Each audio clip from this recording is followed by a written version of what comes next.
Welcome to వార్తా 360. నేను మీ ఈశ్వర్ని. కూటమి ప్రభుత్వం ఏర్పడిన తర్వాత ఈ పథకాన్ని, ఈ స్త్రీశక్తి అనే పథకాన్ని అమలు చేయడానికి ఖచ్చితంగా సంవత్సరం పైన పట్టిందన్నమాట. ఎందుకు ఇంత టైం తీసుకుంది అంటే, ప్రభుత్వం చెప్పే కారణాన్ని బట్టి ఆయా రాష్ట్రాల్లో ఆల్రెడీ అమలవుతుంది. అంటే అటు కర్ణాటకలో కానీ ఇటు తెలంగాణలో కానీ ఆల్రెడీ ఈ పథకం అమలవుతుంది. ఈ అమలవుతున్న పథకం గురించి మన రాష్ట్రం నుంచి కొంతమంది రవాణా శాఖకు సంబంధించిన అధికారులు కానీ లేదా మంత్రుల బృందం ఒకసారి ఆయా రాష్ట్రాలకు వెళ్ళి ఆ పథకం అమలు తీరుపై కొంత అధ్యయనం చేయడం అయితే జరిగిందన్నమాట. కూటమి ప్రభుత్వంలో పెద్దలు చెప్పే విషయం ఏంటంటే, పథకాన్ని ప్రారంభించడానికి కొంత ఆలస్యం అయినప్పటికీ ఈ పథకం ప్రారంభించిన తర్వాత దీనికి ఎటువంటి అడ్డంకులు ఉండకూడదు. ఆల్రెడీ పథకం అమలు జరుగుతున్న రాష్ట్రాల్లో ఎదురైనటువంటి కొంచెం ఆటంకాలను కానీ అనుభవాలని దృష్టిలో పెట్టుకొని వాటిని సరిచేసుకుంటూ ఈ పథకాన్ని అమలు చేయడానికి కొంత ఆలస్యమైందని మనం అయితే కూటమి ప్రభుత్వంలో పెద్దలు అయితే చెప్పడం జరుగుతుంది అనమాట. అందుకని సుమారుగా ఒక సంవత్సరం తర్వాత ఈ స్త్రీశక్తి అనే పథకాన్ని మొన్ననే అంటే ఆగస్టు 15, 2025 సంవత్సరం నుంచి ప్రారంభించడం అయితే జరిగిందనమాట. అయితే ఈ పథకాన్ని మనం అనౌన్స్ చేసినప్పుడు కానీ కూటమి ఎలక్షన్ టైంలో కూటమి ప్రభుత్వం అమలు చేసే క్రమంలో కానీ కొన్ని విమర్శలు అయితే ఎదుర్కొందనమాట. ఆయా రాష్ట్రాల్లో అమలవుతున్న ప్రక్రియలో భాగంగా అంటే స్త్రీలకి ఉచిత ప్రయాణం అవసరమా, దాని మూలాన ఎంతో భారం పడుతుంది. అసలు ఆర్టీసీ కొంత అప్పుల్లో ఉంది, కొంత నష్టాల్లో నడుస్తున్న సందర్భంలో ఇటువంటి పథకం అమలు చేయటం మూలాన ఇంకాస్త నష్టాల్లో కోరుకుపోయే అవకాశం ఉంది కదా అని కొంత విమర్శలు అయితే రావడం జరుగుతుంది అనమాట.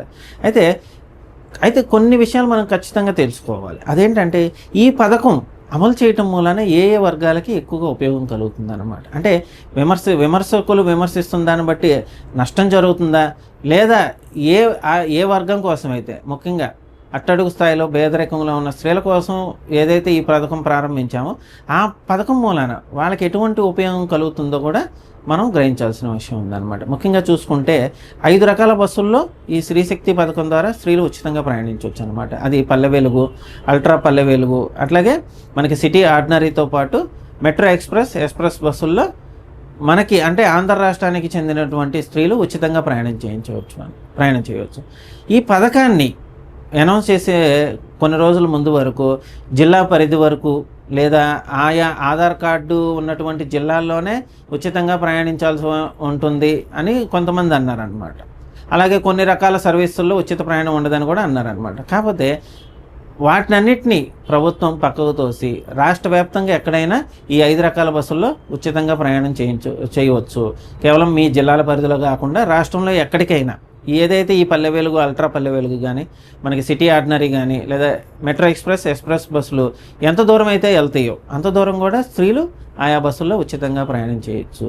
అయితే ఈ ఉచిత ప్రయాణంలో భాగంగా స్త్రీలు ఎటువంటి గుర్తింపు కార్డును చూపించాలని కూడా ప్రభుత్వం ఒక నిర్దేశితంగా కొన్ని కార్డులు అంటే గుర్తింపు కార్డులని అనౌన్స్ చేసింది అనమాట. అందులో ముఖ్యమైనది ఏంటంటే, కేంద్ర ప్రభుత్వం జారీ చేసిన ఆధార్ కార్డు, అలాగే మన రాష్ట్ర ప్రభుత్వం జారీ చేసిన ration card, voter ID card లేదా ఏదైనా గుర్తింపు కార్డు, అది రాష్ట్ర ప్రభుత్వం కానీ లేదా కేంద్ర ప్రభుత్వం కానీ, అది అంటే ఆ ప్రయాణించే స్త్రీలు ఆంధ్రప్రదేశ్ రాష్ట్రానికి చెందినవారు అని సూచించే ఏ కార్డునైనా ఉపయోగించి ఆయా ఉచిత బస్సుల్లో మనం ప్రయాణం చేయొచ్చు అనమాట. అయితే కొన్ని ఎజంప్షన్స్ ఉన్నాయన్నమాట. ఉదాహరణకి ఈ ఘాట్ రోడ్డుకు సంబంధించి తిరుపతి ఘాట్ రోడ్డుల్లో ఈ ఉచిత ప్రయాణానికి అనుమతి లేదనమాట.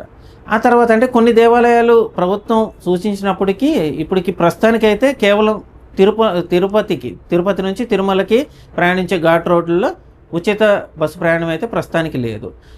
మిగతా గుడుల్లో అంటే ఇటు విజయవాడ, సింహాచలం లాంటి గుడులకి వెళ్తున్నప్పుడు ప్రభుత్వ బస్సుల్లో ఉచితంగా ప్రయాణం చేయవచ్చు. కేవలం తిరుపతి ఘాట్ రోడ్డు మీద ఈ ఉచిత బస్సు పథకం అనేది ప్రస్తుతానికైతే లేదన్నమాట. ఈ వీడియో మీకు నచ్చినట్టయితే మా ఛానల్ని లైక్ చేయండి, షేర్ చేయండి, అలాగే మా ఛానల్ని సబ్స్క్రైబ్ చేసుకోండి.